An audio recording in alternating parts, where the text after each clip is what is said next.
A payment moves money once. A contract can keep moving it on a schedule by a rule that holds even when nobody is watching.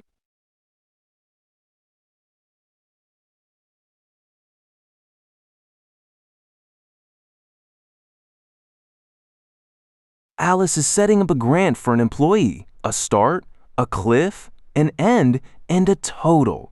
When she deploys it, the money goes into the contract itself, not into a promise.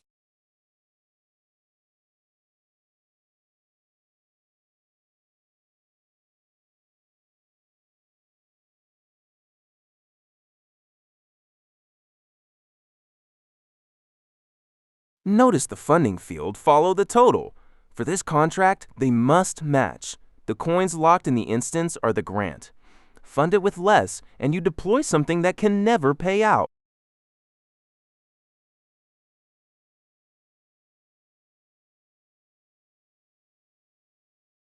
Everything you see is the production site. No test network, no mock.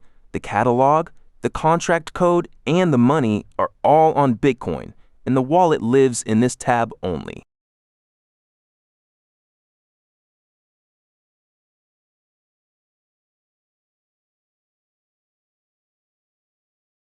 The second one pays by the block instead of by the date. 20 satoshis a block, about 3,000 a day. Until the deposit is exhausted, there is no payday to miss.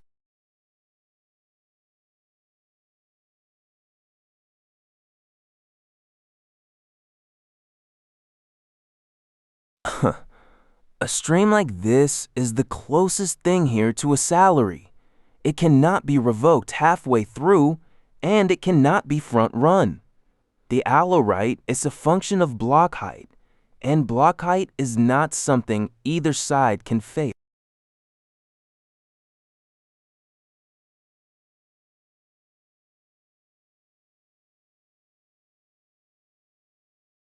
The third is a permanent address that splits whatever arrives. 50, 30, 20. The shares are basis points, and they must add up to exactly 10,000. The contract refuses any other split.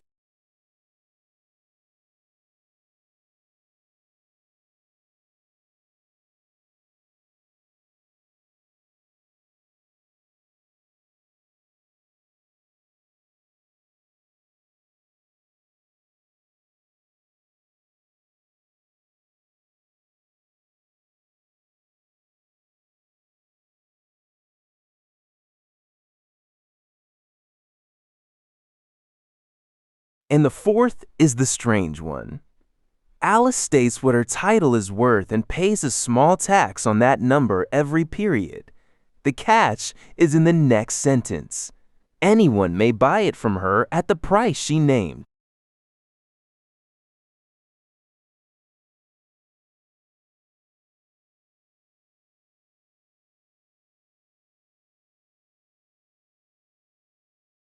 This is the part with no equivalent in ordinary finance.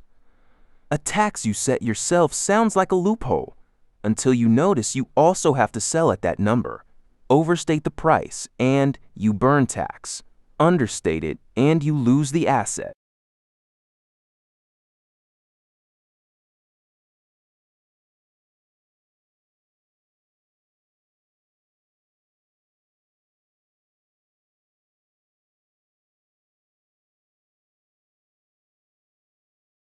Splitting the pot takes no arguments at all. Anyone can trigger it. And it can only pay the recipients that were fixed at deployment. 1 transaction, 3 payouts. No coordinator.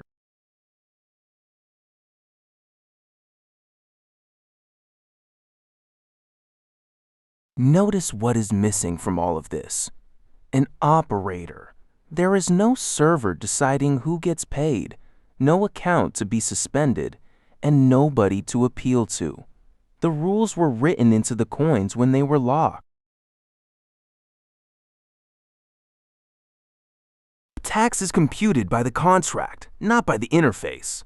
30 satoshis on a self-assessed 3,000. Offer any other figure, and the spend is simply rejected.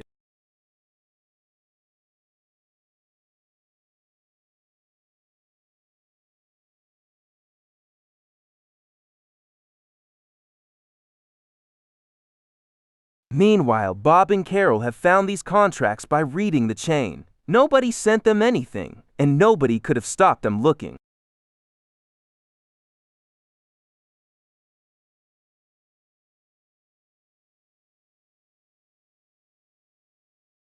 Here is the moment that matters. The panel tells Bob what is vested and remains unclaimed, worked out from the contract's own schedule, and he takes exactly that. The rest stays locked, not by goodwill. A larger payout is not something his wallet can build.